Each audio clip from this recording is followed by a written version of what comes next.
जय हिंद साथियों। शुरुआत करते हैं 29 दिसंबर 2024 के डेली करंट अफेयर्स का एनालिसिस। रशिया ने ऑयल स्पिल की वजह से ब्लैक सी कोस्ट में इमरजेंसी ऐलान की है। ठीक है, तो ये आपको याद रखना है किसने डिक्लेयर किया है emergency over catastrophic oil spill along Black Sea coast. तो ये कंट्री है रशिया। ये आपको याद रखना है कि ब्लैक सी में ऑयल स्पिल की वजह से किसने डिक्लेयर किया है फेडरल लेवल इमरजेंसी। तो ये रशिया ने किया है। ठीक है, तो आपसे उल्टा भी पूछ सकता है कि रशिया ने कहाँ पे कैटास्ट्रोफिक ऑयल स्पिल की वजह से इमरजेंसी डिक्लेयर की है। तो ये ब्लैक सी कोस्ट में ये कैटास्ट्रोफिक ऑयल स्पिल हुआ था जिसके वजह से रशिया ने डिक्लेयर किया है फेडरल लेवल इमरजेंसी। ठीक है, तो ये बात आपको याद रखनी है। ठीक है, तो बस आप इतना याद रखिएगा कि रशिया ने डिक्लेयर किया है ब्लैक सी कोस्ट में ऑयल स्पिल की वजह से इमरजेंसी। अब हम लोग ब्लैक सी के बारे में थोड़ी सी चर्चा कर लेते हैं। तो राइट हैंड साइड में आपको यहाँ पे पूरा ब्लैक सी का मैप दिख रहा है। अब हम लोग देखेंगे कि ब्लैक सी किन किन कंट्रीज से अपना बॉर्डर शेयर करता है या कौन कौन सी कंट्रीज है जो कि कोस्ट लाइन फॉर्म करती हैं ब्लैक सी के साथ। ठीक है, तो शुरुआत करते हैं नॉर्थ से। नॉर्थ में आपको यूक्रेन दिख रहा होगा। ठीक है, नॉर्थ में आपको यूक्रेन दिख रहा होगा। ठीक है, तो यूक्रेन बॉर्डर शेयर करता है। या पूरा ये यूक्रेन का एरिया है। ठीक है, ये क्रीमियन पेनिनसुला है। ठीक है, ये पूरा यूक्रेन या रशिया का पार्ट है। ठीक है, इसके बाद हम लोग मूवमेंट करें, अगर क्लॉकवाइज मूवमेंट करते हुए ईस्ट में आए तो ईस्ट में देखिए रशिया है। ठीक है, रशिया ने ही ऑयल स्पिल की वजह से ब्लैक स्पिल में ऑयल स्पिल ब्लैक सी में ऑयल स्पिल हो गया था जिसकी वजह से रशिया ने इमरजेंसी डिक्लेयर की है। ठीक है, रशिया ने इमरजेंसी डिक्लेयर की है। तो ये हो गया रशिया, ईस्ट में रशिया। ठीक है, थोड़ा और अगर हम लोग क्लॉकवाइज मूवमेंट करें तो हम लोग देखेंगे कि ये जॉर्जिया आ गया। ठीक है, तो जॉर्जिया भी कोस्ट लाइन शेयर करता है ब्लैक सी के साथ। फिर हम लोग और आगे बढ़ते हुए आते हैं, साउथ में आएंगे। साउथ में आप ये देखिए टर्की है। ठीक है, साउथ में ये टर्की दिख रहा है आपको जो कि कोस्ट लाइन शेयर करता है बॉर्डर के साथ। ठीक है, बॉर्डर के साथ कोस्ट लाइन शेयर कर रहा है टर्की। ठीक है, टर्की से आगे बढ़े तो ये ग्रीस आपको दिख रहा है, लेकिन ग्रीस बॉर्डर नहीं शेयर करता है, ध्यान दीजिएगा। ये जो पूरा पार्ट है, ये पूरा पार्ट जो है ये टर्की का पार्ट है। ठीक है, ये टर्की का पार्ट है। इसके ऊपर हम लोग देखें क्लॉकवाइज मूवमेंट करते हुए, वेस्ट में है बल्गेरिया। ठीक है, वेस्ट में है बल्गेरिया, याद रखिएगा वेस्ट में है बल्गेरिया। ठीक है, ये वेस्ट में है क्या, बल्गेरिया। ठीक है, वेस्ट में है बल्गेरिया। फिर और क्लॉकवाइज मूवमेंट करें तो हमारे सामने दिख रहा है रोमेनिया जो कि नॉर्थ वेस्ट में है। रोमेनिया नॉर्थ वेस्ट में है ब्लैक सी के। ठीक है, तो ये 6 कंट्रीज होती हैं जो कि बॉर्डर शेयर करती हैं। आपको मोल्डोवा दिख रहा है, लेकिन मोल्डोवा लैंडलॉक्ड है। ठीक है, मोल्डोवा नहीं शेयर करता है बाउंड्री या कोस्ट लाइन ब्लैक सी के साथ। तो कौन कौन सी कंट्रीज हुई यहाँ पे देखिए लिखा हुआ है, यूक्रेन, ये देखा हमने यूक्रेन। ठीक है, इसके बाद है टर्की, ये साउथ में हमने टर्की देखा। ठीक है, साउथ में टर्की देखा। फिर है रशिया। रशिया हमने कहाँ देखा, रशिया हमने देखा वेस्ट ईस्ट में। ईस्ट में रशिया देखा, इसको इरेज कर देते ताकि आपको समझ में। यह हमने देखा रशिया। ठीक है, ये हमने देखा रशिया। और कौन सा है फिर, रोमेनिया। रोमेनिया हमने वेस्ट में देखा। जॉर्जिया हमने ये देखा साउथ ईस्ट में एक तरीके से। और फिर बल्गेरिया देखा हमने ईस्ट वेस्ट में, इमीडिएट वेस्ट में बल्गेरिया देखा। ठीक है, तो Ukraine, Russia, Georgia, Turkey, Bulgaria और रोमेनिया। ठीक है, अब हम लोग बात कर लेते हैं कि ये और किन वाटर बॉडी से कनेक्शन शेयर करता है ब्लैक सी। तो पहले हम इसको इरेज कर देते हैं थोड़ा सा ताकि समझने में आसानी रहे आपको। ठीक है, तो सबसे पहले हम लोग बॉस्फोरस स्ट्रेट देखेंगे। ठीक है, बॉस्फोरस स्ट्रेट ये आपको ब्लैक सी के साउथ वेस्ट में दिखेगा, बॉस्फोरस स्ट्रेट। स्ट्रेट क्या है, जो दो वाटर बॉडीज को कनेक्ट करता है। ठीक है, तो ये किसको कनेक्ट कर रहा है, ये ब्लैक सी को कनेक्ट कर रहा है सी ऑफ मरमरा से। ठीक है, सी ऑफ मरमरा से ब्लैक सी किसके माध्यम से कनेक्ट हो रहा है, तो बॉस्फोरस स्ट्रेट के नाम से, बॉस्फोरस स्ट्रेट के माध्यम से ये कनेक्ट हो रहा है। ठीक है, याद रखिएगा बॉस्फोरस स्ट्रेट। ठीक है, ये बात हो गई बॉस्फोरस स्ट्रेट की। इसके बाद दार्दनल्स स्ट्रेट की बात करें तो ये देखिए आप दार्दनल्स। ठीक है, दार्दनल्स किससे कनेक्ट कर रहा है, सी ऑफ मरमरा को एजियन सी से कनेक्ट कर रहा है। ठीक है, सी ऑफ मरमरा को एजियन सी, ये यहाँ पे आपको साउथ वेस्ट में एकदम एजियन सी मिलेगा और ये साउथ सी ऑफ मरमरा है। तो यहाँ पे आपको दार्दनल्स स्ट्रेट दिख जाएगा। ठीक है, तो ये बॉस्फोरस स्ट्रेट हो गया, ये दार्दनल्स स्ट्रेट हो गया। इसके बाद आप ये एकदम इमीडिएट नॉर्थ में देखिए ब्लैक सी के, तो कर्च स्ट्रेट दिख रहा है। ठीक है, कर्च स्ट्रेट किसको कनेक्ट कर रहा है ब्लैक सी से, तो ब्लैक सी को सी ऑफ अजोव से कनेक्ट कर रहा है। ठीक है, ब्लैक सी को सी ऑफ अजोव से कनेक्ट कर रहा है कर्च स्ट्रेट। ठीक है, तो यहाँ पे हमने देख लिया connection to other water bodies. ये हमने कर्च स्ट्रेट देखा, दार्डनल्स स्ट्रेट देखा और बॉस्फोरस स्ट्रेट देखा। इसके बाद इंपॉर्टेंट सिटीज की बात कर ले तो बुर्गास है, वर्ना है, कॉन्स्टेंटा है, ओडेसा है, सेवस्टोपोल है, नोवेरिस्क है, सोची है, पॉटी है, बाटूमी है, ट्रेबजॉन है, सैमसन है। ठीक है, तो ये कुछ इंपॉर्टेंट सिटीज़ हैं, आप लोकेट कर लीजिएगा। जैसे ये वारना हो गई, ये बुर्गास हो गया बुल्गारिया का, रोमेनिया का कॉन्स्टेंटा हो गया। ठीक है, इसी तरीके से यूक्रेन के कुछ सिटीज़ हैं इंपॉर्टेंट इंपॉर्टेंट, सोची है रशिया का सोची, ये यहाँ पे स्थित है, ठीक है। तो ये कुछ, ये बातूमी जो है जॉर्जिया का सिटी स्थित है। तो कुछ यहाँ पे इंपॉर्टेंट सिटीज़ है, हो सकता है आपसे कभी एग्जाम में पूछ ले कि ब्लैक सी में कौन कौन से, ब्लैक सी से कोस्ट लाइन में कौन कौन सी इंपॉर्टेंट सिटीज़ लोकेटेड है, तो ये आपको याद रखना है। कोस्टल टोपोग्राफी की बात करें तो पॉन्टिक माउंटेन्स है साउथ में, पॉन्टिक माउंटेन्स ये देखिए आपको साउथ में दिखेंगे। फिर कॉकेस माउंटेन्स आपको, कॉकेसस माउंटेन्स आपको ईस्ट में दिख जाएंगे, ये देखिए कॉकेसस माउंटेन्स, ठीक है, कॉकेसस माउंटेन्स ईस्ट में दिख जाएंगे। और फिर क्रिमियन माउंटेन्स आपको दिख जाएंगे मिड नॉर्थ में, ठीक है। यहाँ पे शायद नहीं है क्रिमियन माउंटेन्स, ठीक है, ये क्रिमियन माउंटेन्स ये है, ठीक है, क्रिमियन पेनिनसुला का क्रिमियन माउंटेन्स ये आपको दिख जाएगा, ठीक है। तो ये हो गया ब्लैक सी की बात। अब हम लोग देखेंगे इंपॉर्टेंट आइलैंड्स कौन से हैं ब्लैक सी में, कौन कौन सी रिवर्स जाके मर्ज हो जाती है ब्लैक सी में, ये कुछ इंपॉर्टेंट इन्फॉर्मेशन हम लोग नेक्स्ट स्लाइड में कनेक्ट करेंगे।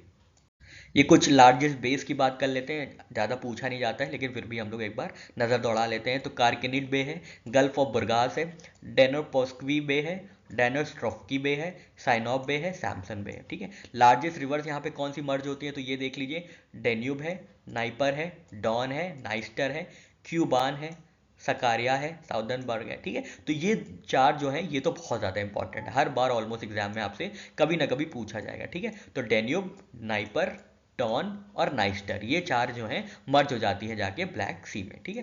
कुछ यहाँ पे आइलैंड्स है और उनकी कंट्रीज है, जैसे बल्गोरिया का सेंट थॉमस आइलैंड है, एनेस्टीसिया आइलैंड है, सिरिकस आइलैंड है, तो ये सारे कहाँ हैं, ये बल्गेरिया में। रोमेनिया का कौन सा आइलैंड है तो सैकलिनू है, ठीक है, सैकलिनू माइक आइलैंड, सैकलिनू मेयर आइलैंड। रोमेनिया और यूक्रेन का के आइलैंड है, रशिया का उट्रिश आइलैंड है, क्रुपिन आइलैंड है और सुदिक आइलैंड है। टर्की का कैस्पियन आइलैंड है, ओरेको आइलैंड है और गिरसुन आइलैंड है। इसी तरह यूक्रेन का ज़ैरलैंड आइलैंड है और जिमिनवी स्नेक आइलैंड है, ठीक है। अब यहाँ पे हम लोग कोस्ट लाइन लेंथ देख लेते हैं कि सबसे ज़्यादा कोस्ट लाइन की लेंथ किसकी किसकी है। तो टर्की जो है सेकंड नंबर पे है, ये बात याद रखिएगा। टर्की 1329 किलोमीटर की बाउंड्री शेयर करता है ब्लैक सी के साथ। सबसे ज़्यादा कोस्ट लाइन शेयर करता है यूक्रेन, ठीक है। यूक्रेन के बाद आता है टर्की और टर्की के बाद आता है रशिया, ठीक है। तो टॉप 3 तो आपको याद रखने, ठीक है, यूक्रेन, फिर टर्की और फिर रशिया, ठीक है।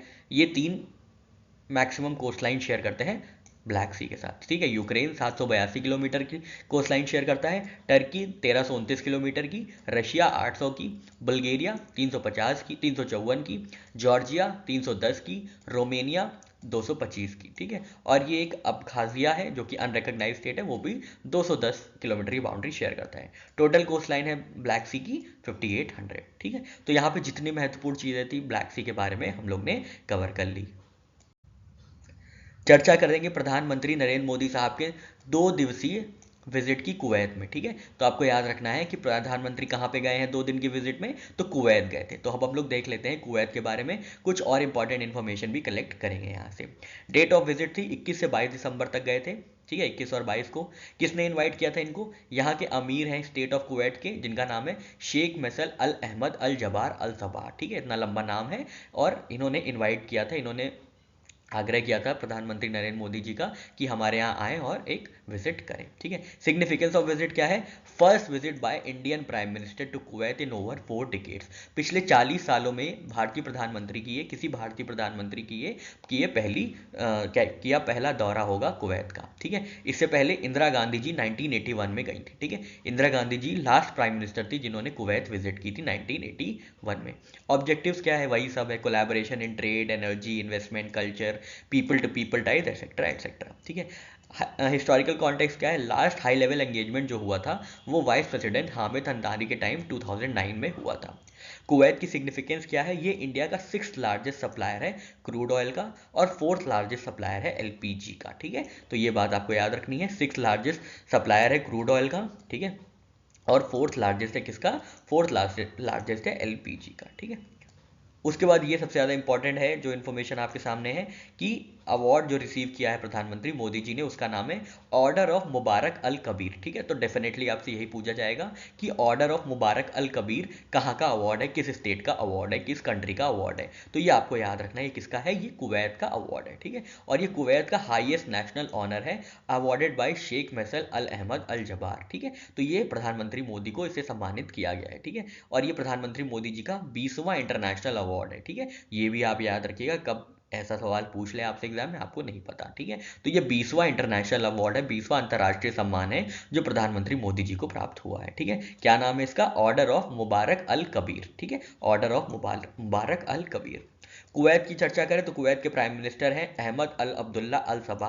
यहाँ के क्राउन प्रिंस हैं, जो अभी हम लोग ने जिनके बारे में बात की, सबा अल खालिद अल सबा, ठीक है। और करेंसी यहाँ पे है कुवैती दिनार, ठीक है। ये देखिए आपको राइट हैंड साइड में आपको कुवैत की जोग्राफिकल लोकेशन दिख रही है, ये मिडिल ईस्ट में है, ठीक है, या वेस्ट एशिया में है, ठीक है। अभी हम लोग इसके बारे में और चर्चा करते हैं, थोड़ा डीप में इसकी ज्योग्राफी और हिस्ट्री थोड़ा सा देख लेंगे। ये आपको कुवैत दिख रहा है, ठीक है, कुवैत है ये। किससे बाउंड्री शेयर करता है? ये सिर्फ इराक से, नॉर्थ में इराक से बाउंड्री शेयर कर रही है, हो रही है, और साउथ में सऊदी अरेबिया से। और ये मारी टाइम बॉर्डर है, मारी टाइम बॉर्डर है पर्शियन गल्फ का, ठीक है। ये पर्शियन गल्फ है, ठीक है, ये पर्शियन गल्फ है, ठीक है। ये पूरा कुवैत है, तो ये बात आपको याद रखनी है। कुवैत किसके साथ अपनी बाउंड्री शेयर करता है? तो नॉर्थ में इराक के साथ और साउथ में सऊदी अरेबिया के साथ, ठीक है। कोस्ट लाइन की लेंथ है अप्रॉक्सीमेटली 500 किलोमीटर, ठीक है। बॉर्डर्स नॉर्थ में इराक है, साउथ में सऊदी अरेबिया है, ठीक है। कैपिटल क्या है यहाँ पे? Kuwait city. निक नेम क्या है यहाँ का? हॉलीवुड ऑफ द गल्फ, ठीक है, हॉलीवुड ऑफ द गल्फ के नाम से जाना जाता है कुवैत सिटी को। हाईएस्ट पॉइंट है यहाँ पे मुतला रेंज, ठीक है, मुतला रेंज यहाँ की हाईएस्ट पॉइंट है। और लार्जेस्ट आइलैंड है बुबियान आइलैंड, ठीक है, लार्जेस्ट आइलैंड जो है वो है बुलबियान आइलैंड, ठीक है। इससे ज़्यादा और यहाँ पे कुछ जानने की ज़रूरत नहीं है, यहाँ पे हमने मेजर चीज़ें यहाँ पे कवर कर ली हैं। अवार्ड्स एंड रिकॉग्निशन की चर्चा करें तो डॉक्टर रवि पिल्लई को मिला है बरेन का मेडल ऑफ एफिशिएंसी, ठीक है। तो यहाँ पे 3 डायमेंशन है, आपको याद रखना है कि सबसे पहले ये देखना है आपको किसको मेडल ऑफ एफिशिएंसी मिला है। तो ये मिला है डॉक्टर रवि पिल्लई को। कौन सा अवार्ड मिला है? मेडल ऑफ एफिशिएंसी का, ठीक है, मेडल ऑफ एफिशिएंसी का। किसने दिया है? तो किंग ऑफ बहरेन ने दिया, ठीक है, किंग ऑफ बहरेन हामिद बिन ईसा अल खलीफा ने ये दिया है, ठीक है। कहाँ पे दिया है? दुबई, यूनाइटेड अरब अमीराट्स में, ठीक है। और ये पहले फॉरेन नेशनल है टू रिसीव दिस ऑनर, ठीक है। इनको किस लिए मिला है? इनको रिफाइनरी ऑपरेशंस में इनके कंट्रीब्यूशन के लिए डॉक्टर रवि पिल्लई को मेडल ऑफ एफिशिएंसी दिया गया है। बहरेन सरकार ने ये दिया है, बहरेन कंट्री जो है उन्होंने ये अवार्ड से सम्मानित किया है डॉक्टर रवि पिल्लई को, ठीक है। तो इसमें 3 डायमेंशन आपको याद रखना है। पहले तो किसको दिया गया है? डॉक्टर रवि पिल्लई को। कौन सा मेडल है? तो मेडल ऑफ एफिशिएंसी है। किसने दिया है? तो बहरेन ने दिया है, ठीक है। एक हाथ बढ़ के आप ये भी याद रखिए किस चीज के लिए? तो contribution in refinery operations, local community development and bolstering Bahrain's global standing, ठीक है। तो ये बात आपको याद रखनी है, ठीक है। और ये बरेन का हाईएस्ट नेशनल अवार्ड है which recognises individuals for exceptional contributions to country's progress and development, ठीक है। नेक्स्ट अवार्ड पे आते हैं तो इंडियन एजुकेशनिस्ट हैं अरुण कपूर जी, उनको भूटान का अवार्ड मिला है, ठीक है, उनको भूटान ने सम्मानित किया है। तो ये बात आप याद रखिएगा, इनको कौन सा अवार्ड मिला है? रॉयल ऑनर का अवार्ड मिला है, ठीक है। रॉयल ऑनर का अवार्ड किसको दिया गया है? तो ये अरुण कपूर, सॉरी माफ कीजिएगा, उससे कंफ्यूज हो गए थे लास्ट अवार्ड से। तो अरुण कपूर जी को, जो कि इंडियन एजुकेशनिस्ट हैं, भूटान ने उनको इस सम्मान से सम्मानित किया है रॉयल ऑनर से। किसको दिया गया है? अरुण कपूर जी को। इनका फील्ड ऑफ कंट्रीब्यूशन क्या है? एजुकेशन, ठीक है, ये बहुत बड़े क्या है? एजुकेशनिस्ट है। कहाँ पे दिया गया है? भूटान में दिया, भूटान ने दिया है तो भूटान में दिया होगा, ठीक है। तो ये बात आपको याद रखनी है। लोन्स एंड एग्रीमेंट्स की बात करें तो गवर्नमेंट ऑफ इंडिया को लोन मिला है एशियन डेवलपमेंट बैंक की तरफ से, जिसमें $500 मिलियन यूज होंगे ग्रीन और सस्टेनेबल इंफ्रास्ट्रक्चर प्रोजेक्ट्स के लिए, और $70 मिलियन यूज होंगे किसके लिए? सस्टेनेबल हाउसिंग लोन्स के लिए, अफोर्डेबल और सस्टेनेबल हाउसिंग लोन्स के लिए। तो आप याद रखिएगा, सस्टेनेबल हाउसिंग लोन्स के लिए और ग्रीन इंफ्रास्ट्रक्चर के लिए किसने लोन दिया है इंडिया को? तो एशियन डेवलपमेंट बैंक ने दिया है। कितने का लोन? $570 मिलियन का लोन दिया गया है, ठीक है, $570 मिलियन का लोन प्रोवाइड किया गया है। अपॉइंटमेंट की चर्चा कर लेते हैं। तो सबसे पहले जो इंपॉर्टेंट अपॉइंटमेंट है वो है नए प्राइम मिनिस्टर का, जो कि टोंगा में अपॉइंट किए गए हैं। टोंगा कंट्री है, वहाँ पे अपॉइंट किए गए हैं नए प्राइम मिनिस्टर, जिनका नाम है एसाके वालू एक, ठीक है, एसाके वालू एक इनका नाम है, जो कि टोंगा के नए प्राइम मिनिस्टर होंगे। इन्होंने किसको रिप्लेस किया है? इन्होंने रिप्लेस किया है फॉर्मर प्राइम मिनिस्टर हुकावा मिलिकू सियासी सोवालीना को, ठीक है, सियासी सोवालीना को, हुकावालू मिलिकू सियासी सोवालीना को, जो कि टोंगा के रिप्लेस्ड प्राइम मिनिस्टर रहे हैं। नए प्राइम मिनिस्टर कौन रहे हैं? तो एसाके वालू एक, ठीक है। टोंगा की बात करें तो यहाँ पे किंग है, किंग का नाम है टूपो सिक्स नाम है इनका। कैपिटल यहाँ की है नुकोलाफा, ठीक है, नुकोलोफा यहाँ की कैपिटल है टोंगा की। और करेंसी है टोंगन पांगा, ठीक है, टोंगन पांगा यहाँ की करेंसी है। तो याद रखना है आपको, टोंगा के कौन नए प्राइम मिनिस्टर बने हैं? तो एसाके वालू एक। और यहाँ पे फॉर्मर प्राइम मिनिस्टर कौन थे? हुका हुआका मेलकू सियासी सोवलीना, ठीक है, ये बात याद रखिएगा। और टोंगा में कौन से किंग है, तो किंग है टूपो 6, कैपिटल है नुको अलोफा, ठीक है, नुको अलोफा। नेक्स्ट अपॉइंटमेंट की बात करें तो क्रिस्टियन मोजेल फ्रॉस्टिडिटर अपॉइंट किए गए हैं पीएम ऑफ आइसलैंड, ठीक है। आइसलैंड के नए पीएम कौन होंगे, क्रिस्टियन जॉल फ्रोस्टाडिटोर, ठीक है, क्रिस्टियन जॉल फ्रोस्टाडिटोर नए प्राइम मिनिस्टर होंगे आइसलैंड के। इन्होंने किसको रिप्लेस किया है, इन्होंने जार्नी बेनेडिक्टसन को क्या किया है, रिप्लेस किया है। Former prime minister journey Benediktsson को रिप्लेस करके क्रिस्टियन जॉल फ्रोस्टाडिटोर बने हैं आइसलैंड के नए प्राइम मिनिस्टर। आइसलैंड की बात करें तो आइसलैंड में प्रेसिडेंट है गुदनी टीएच जोनासन। प्राइम मिनिस्टर कौन बने हैं नए, क्रिस्टन जॉल फ्रोस्टाडिटोर। कैपिटल है रेकाविक और करेंसी है यहाँ पे आइसलैंडिक क्रोना, ठीक है। ये बात आप याद रखिएगा कि यहाँ पे ये आइसलैंडिक क्रोना चलती है करेंसी, ठीक है। नेक्स्ट अपॉइंटमेंट की बात करें तो डॉक्टर संदीप शाह को अपॉइंट किया गया है as new chairperson of national accreditation board for testing and collaboration laboratories a board under quality council of India. तो क्वालिटी काउंसिल ऑफ इंडिया के अंदर एक बोर्ड होता है जिसका नाम है national accreditation board for testing and collaboration laboratories, जिसके नए लीडरशिप होगी, जिसकी नए चेयरपर्सन होंगे डॉक्टर संदीप शाह। ये किसको सक्सीड करेंगे, तो ये सक्सीड करेंगे प्रोफेसर सुबाना अयप्पन को, ठीक है। तो ये बात याद रखिएगा, प्रोफेसर सुबाना अयप्पन को ये सक्सीड करेंगे डॉक्टर संदीप शाह। कहाँ पे, किस पद के लिए, तो chairperson of national accreditation board for testing and calibration laboratories under quality council of India. Science and technology की बात करें तो Indian national centre for ocean information services ने लॉन्च किया है सरत वर्जन, ठीक है, SARAT। सरत क्या है, तो ये टूल है, search and rescue aid tool, ठीक है, search and rescue aid tool. इससे क्या होगा, असिस्टेंस मिलेगा सर्च एंड रेस्क्यू ऑपरेशंस को जो भी समुद्र में किए जाते हैं टू लोकेट पर्संस और वेसल्स, ठीक है। तो ये एक search and rescue aid tool होगा जिसके अंतर्गत क्या होगा, समुद्र में कोई पर्सन खो गया है, कोई मिल नहीं रहा है, कोई वेसल मतलब अपने स्थान से अलग हो गया है, गुम गया है समुद्र में, समुद्र इतना बड़ा होता है तो उसको ढूंढने के लिए ये सरत टूल लॉन्च किया गया है, ठीक है, जिसका नाम होगा सर्च एंड रेस्क्यू टूल। तो याद रखना है आपको किस ऑर्गेनाइजेशन ने लॉन्च किया है ये, तो Indian national centre for ocean information services, जो कि आती है मिनिस्ट्री ऑफ अर्थ साइंसेज के अंदर, ठीक है। मिनिस्ट्री ऑफ अर्थ साइंसेज के अंदर Indian national centre for ocean information services ने लॉन्च किया है search and rescue aid tool, ठीक है।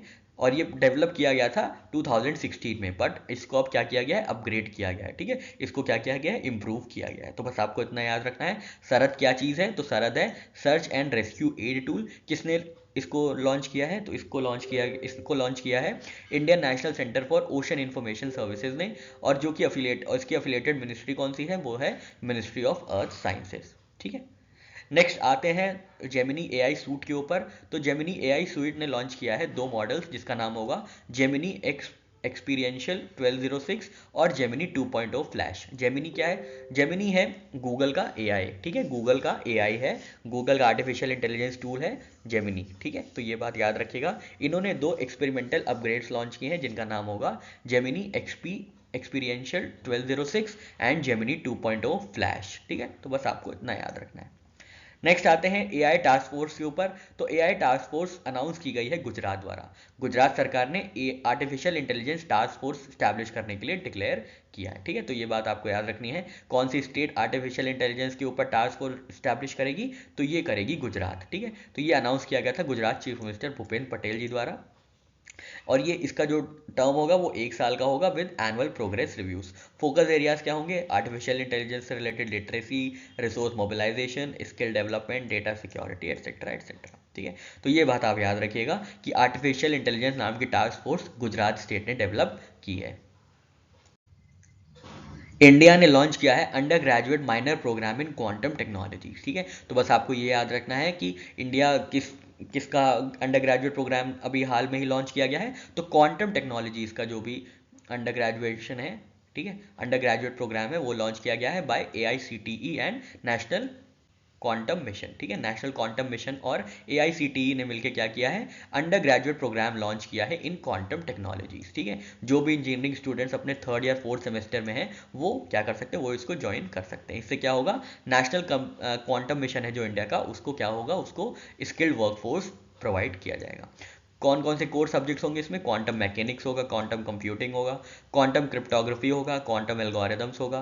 फोकस एरियाज होंगे quantum computation, quantum communication, quantum sensing and quantum materials. ठीक है, तो ये बात आपको याद रखनी है। साथ ही साथ क्या होगा, कोलैबोरेशंस होंगे जिसके अंतर्गत all India council of technical education collaborate करेगी आईआईटीज़ के साथ, ट्रिपल आईटीज़ के साथ, एनआईटीज़ के साथ, ताकि एक करिकुलम डेवलप किया जाए matching global standards and industry demand for quantum technologies. ठीक है, तो बस आपको इतना याद रखना है कि किसके लिए माइनर, किसके लिए अंडर ग्रेजुएट प्रोग्राम शुरू किया गया है, कौन सी फील्ड के लिए, तो क्वांटम टेक्नोलॉजीज की फील्ड के लिए ये स्टार्ट किया गया है। किसने स्टार्ट किया है? तो all India council of technical education ने नेशनल क्वांटम मिशन के साथ मिलकर ये कोर्स लॉन्च किया है, अंडर ग्रेजुएट प्रोग्राम लॉन्च किया है इन क्वांटम टेक्नोलॉजीज। स्पोर्ट्स की बात करें तो इंडिया होस्ट करेगा वर्ल्ड बॉक्सिंग कप का फाइनल। याद रखिएगा, इंडिया क्या होस्ट करेगा?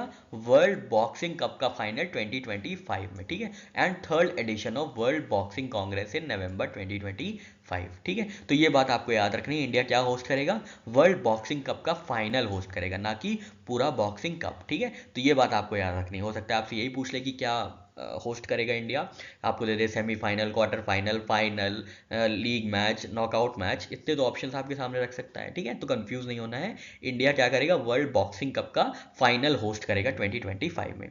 ये बॉक्सिंग कप कहाँ शुरू होगा? तो ये बॉक्सिंग कप शुरू होगा ब्राजील में मार्च 2025 में, जिसके बाद जर्मनी में खेला जाएगा, कजाकिस्तान में खेला जाएगा, और फाइनल कहाँ होगा? न्यू दिल्ली में होगा। ठीक है, फाइनल न्यू दिल्ली में होगा, ये बात याद रखिएगा। इसी के साथ साथ वर्ल्ड बॉक्सिंग कांग्रेस 2025 भी न्यू दिल्ली में होस्ट किया जाएगा। ठीक है, न्यू दिल्ली में होस्ट किया जाएगा। ठीक है, इससे पहले जो सेकेंड एडिशन था, और जो होस्ट होगा वो कौन सा संस्करण होगा? वो तीसरा संस्करण होगा। ठीक है, सेकेंड एडिशन कहाँ पे होस्ट किया गया था? Second edition world boxing Congress का होस्ट किया गया था यूएसए में, कोलोराडो स्प्रिंग यूएसए में होस्ट किया गया था। वर्ल्ड बॉक्सिंग की बात करें तो ये स्विट्जरलैंड में बेस्ड है और स्टैब्लिश किया गया है अभी हाल में ही, अप्रैल 2023 में। ठीक है, और बॉक्सिंग फेडरेशन ऑफ इंडिया जो है मार्च 2024 में इसके मेंबर बने हैं। ठीक है, तो इंडिया इसका मेंबर मार्च 2024 में बना है वर्ल्ड बॉक्सिंग का। ठीक है, वर्ल्ड बॉक्सिंग का जो हेडक्वार्टर्स है वो स्विट्जरलैंड में है। इससे पहले वर्ल्ड बॉक्सिंग कांग्रेस यूएसए में होस्ट किया गया था, सेकेंड जो था, सेकेंड एडिशन बॉक्सिंग कांग्रेस का।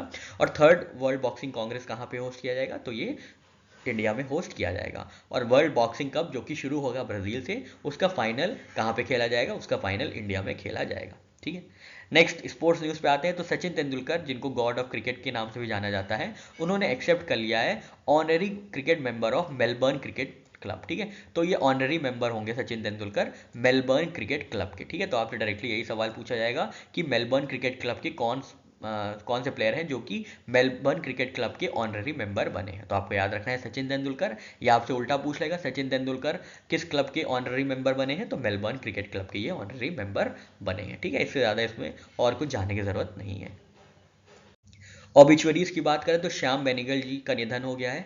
इनका जन्म हुआ था 1934 में सिकंदराबाद आंध्र प्रदेश में, जो कि अब तेलंगाना है। ठीक है, ये बहुत बड़े क्या थे? ये बहुत बड़े फिल्म मेकर थे, आपको सबको पता होगा। ठीक है, यहाँ पे देख लेते हैं उनके कुछ करियर के बारे में। तो वो 90 साल के थे जब उनका निधन हुआ।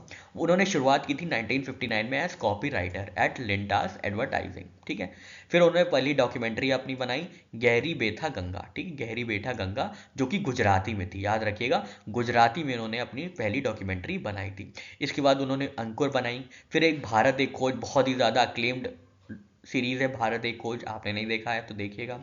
द मेकिंग ऑफ महात्मा इन्होंने बनाई थी, और मुजीब बनाई थी द मेकिंग ऑफ नेशन, जो मुजीबुर रहमान बांग्लादेश के जो फाउंडर थे, फादर थे, उनके ऊपर भी उन्होंने एक मूवी बनाई थी। इनको बहुत अवार्ड से नवाजा गया है। इनको पद्मश्री मिला था 1976 में, फिर पद्म भूषण मिला था 1991 में। साथ ही साथ इनको दादा साहब फाल्के अवार्ड से सम्मानित किया गया था 2007 में। लाइफ टाइम अचीवमेंट अवार्ड दिया गया था 2015 में। ठीक है, all lights India international film festival द्वारा। साथ ही साथ इनको 2018 में Shantaram life time achievement award से भी सम्मानित किया गया था श्याम बेनेगल साहब को। लास्ट प्रोजेक्ट इनका था Mujib the making of nation, जो कि बायोग्राफिकल फिल्म थी अबाउट शेख मुजीबुर रहमान। ठीक है, तो ये बात आप याद रखिएगा श्याम बेनेगल जी के बारे में।